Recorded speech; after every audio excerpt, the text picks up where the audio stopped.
Halo semuanya, kali ini saya akan memberikan informasi dan membahas tentang bagaimana mendapatkan atau bisa lanjut kuliah S1 secara gratis, dibiayai sampai lulus, plus mendapatkan uang saku. Nah, bagi kalian yang saat ini berada di SMA atau SMK atau sederajat kelas 3, maupun teman-teman yang mempunyai sanak keluarga yang saat ini berada di tingkatan tersebut, ataupun bagi kalian yang sejak dini ingin mempersiapkan diri dan ingin mengetahui bagaimana cara mendapatkan hal tersebut, maka kalian wajib simak video ini dan jangan di-skip hingga akhir supaya informasi yang Anda dapatkan dapat secara jelas dan terperinci.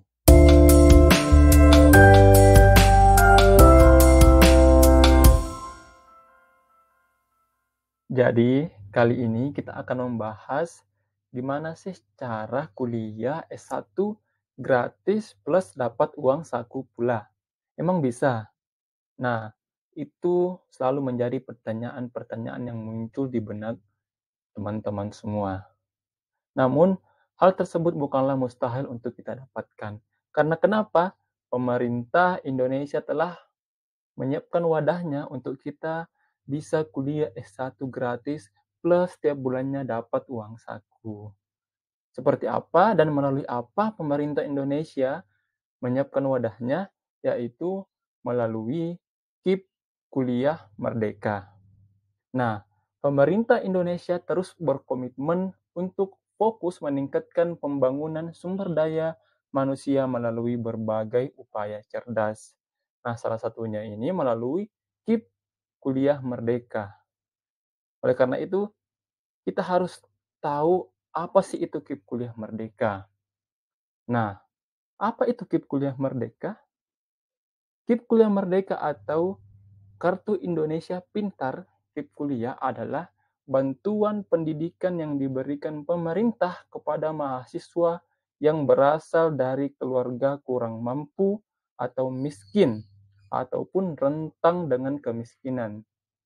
Jadi bantuan ini berlaku bagi mereka yang lolos melalui jalur SNBP, SNBT, dan ujian mandiri di perguruan tinggi negeri maupun perguruan tinggi swasta. Jadi, Kartu Indonesia Pintar Kuliah ini atau KIP Kuliah adalah salah satu upaya untuk membantu asa para siswa yang memiliki keterbatasan ekonomi. Ya, kita garis bawahi keterbatasan ekonomi tetapi berprestasi untuk melanjutkan studi di perguruan tinggi. Jadi bagi kalian yang merasa kurang mampu ataupun tidak punya biaya untuk melanjutkan studi ke jenjang S1, maka cara ini adalah solusinya. Oleh karena itu, mari kita tahu lebih dalam lagi mengenai KIP kuliah itu. Nah, berikut adalah syarat penerima. Tentunya bantuan ini memiliki syarat-syarat. Nah, syarat yang pertama yaitu penerima KIP kuliah adalah lulusan sekolah menengah atas SMA, sekolah menengah kejuruan atau SMK, atau bentuk lain yang sederajat dengan SMA atau SMK yang lulus pada tahun berjalan atau maksimal lulus 2 tahun sebelumnya.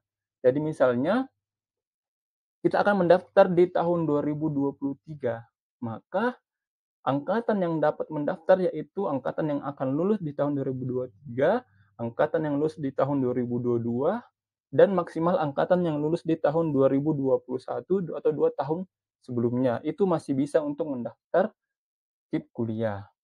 Kemudian yang kedua yaitu telah lulus seleksi penerimaan mahasiswa baru melalui semua jalur masuk perguruan tinggi akademik dan perguruan tinggi vokasi dan diterima di perguruan tinggi negeri atau di perguruan tinggi swasta. Program studi yang telah terakreditasi secara resmi dan tercatat pada sistem akreditasi nasional perguruan tinggi.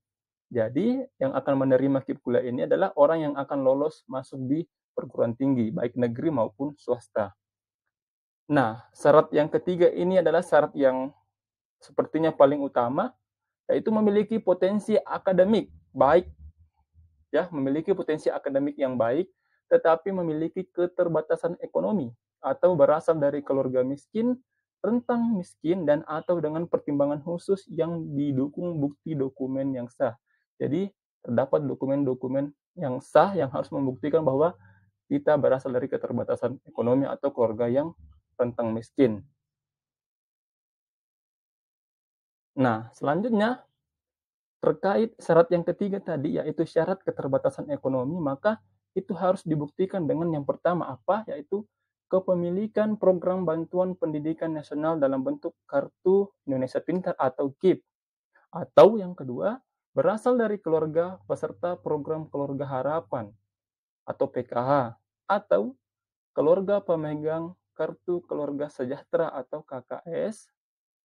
Kemudian, mahasiswa dari panti sosial atau panti asuhan atau mahasiswa dari keluarga yang masuk pada data terpadu kesejahteraan sosial. Jadi, ini adalah 5 syarat yang harus dibuktikan, tetapi bukan kelima-limanya. Artinya, jika salah satu di antara 5 ini telah kita penuhi, maka kita dapat atau berhak mendaftar sebagai calon penerima KIP kuliah.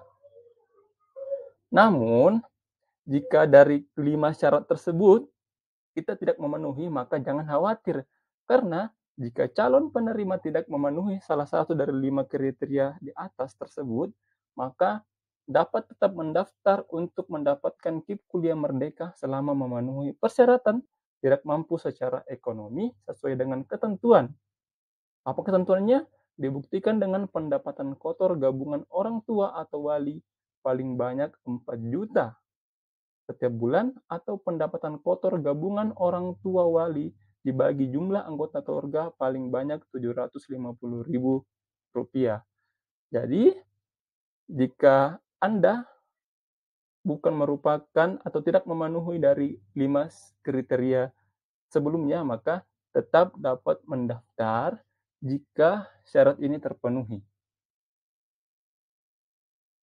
Kemudian selanjutnya, apa sih keunggulan dari KIP kuliah itu? Atau apa sih benefit yang didapatkan dari orang-orang yang akan menerima KIP kuliah? Nah, yang pertama yaitu bebas biaya pendaftaran seleksi masuk SNBT atau UTBK, serta seleksi mandiri yang diusulkan masing-masing perguruan tinggi. Jadi misalnya kalian nanti akan mendaftar jalur tertulis atau UTBK atau SNBT, maka itu kalian tidak akan membayar jika kalian mendaftar dengan jalur KIP kuliah. Sedangkan orang-orang yang akan ikut SNBT namun tidak mendaftar KIP kuliah, maka mereka harus membayar biaya tes. Kemudian yang kedua, apa sih benefit yang kedua? Yaitu biaya kuliah gratis sampai lulus yang dibayarkan langsung ke perguruan tinggi. Jadi biaya kuliah gratis, SPP gratis, UKT gratis. Jadi teman-teman tidak perlu pusing-pusing mencari uang bekerja untuk membayarkan UKT setiap semesternya. Atau orang tua Anda tidak perlu pusing-pusing, tidak perlu meminjam kiri kanan ke tetangga sampai menguburkan malunya demi untuk memenuhi biaya kuliah kalian. Kemudian yang ketiga yang paling asik dan menarik yaitu bantuan biaya hidup yang digolongkan menjadi 5 klaster wilayah sesuai indeks biaya hidup kota atau kabupaten masing-masing. Terdiri dari 800.000, 950.000, 1,1 juta, 1,25 juta, dan 1,4 juta rupiah per bulannya. Jadi, selain kuliah gratis nih, nah, tiap bulannya akan dapat uang saku ya. Paling rendah 800.000. Kira-kira kalau 800.000 itu kita bisa manajemen dengan baik, maka kebutuhan kita, kos, dan lain-lainnya, makan itu akan terpenuhi. Jadi inilah 3 benefit yang paling utama dan paling keren. Jadi kuliah gratis, dapat uang setiap bulannya, dan tentunya banyak relasi-relasi yang dan benefit-benefit yang akan kita dapatkan lagi. Nah, meskipun kita bisa kuliah gratis sesuai dengan apa yang saya paparkan sebelumnya. Namun, bukan berarti kalian jadi malas belajar, karena kuliah ada jangka waktunya. Nah, jangka waktunya seperti apa? Yang pertama, jika kalian program reguler, jadi sarjana, diploma, diploma 3, diploma 2 itu ada batasnya. Nah, untuk sarjana itu maksimal 8 semester atau 4 tahun. Jadi, jika kalian kuliah sarjana misalnya dan itu tidak dapat selesai selama 4 tahun atau 8 semester, maka untuk biaya kuliah semester berikutnya itu kalian harus bayar sendiri. Jadi maksimal akan dibayar 8 semester. Begitupun dengan diploma 4, diploma 3, diploma 2 seperti yang ada di presentasi ini. Kemudian untuk program profesi, dokter maksimal 4 semester atau 2 tahun. Dokter gigi begitupun, dokter hewan juga. Profesi nurse 2 semester atau 1 tahun. Apoteker 2 semester dan profesi guru maksimal 2 semester. Jadi terdapat jangka waktu untuk kuliah. Jika lebih dari itu maka biaya menjadi tanggung jawab masing-masing. Nah, berikut sedikit quotes dari Presiden Jokowi, yaitu pemerintah tidak ingin ada anak Indonesia yang tidak bisa kuliah hanya karena terkendala urusan biaya, maka dikeluarkanlah KIP kuliah ini. Jadi, tunggu apa lagi? Mari meraih cita-cita gemilang dengan kuliah gratis bersama KIP Kuliah. Jika ada pertanyaan terkait KIP Kuliah, silakan komen pada kolom komentar. Terima kasih.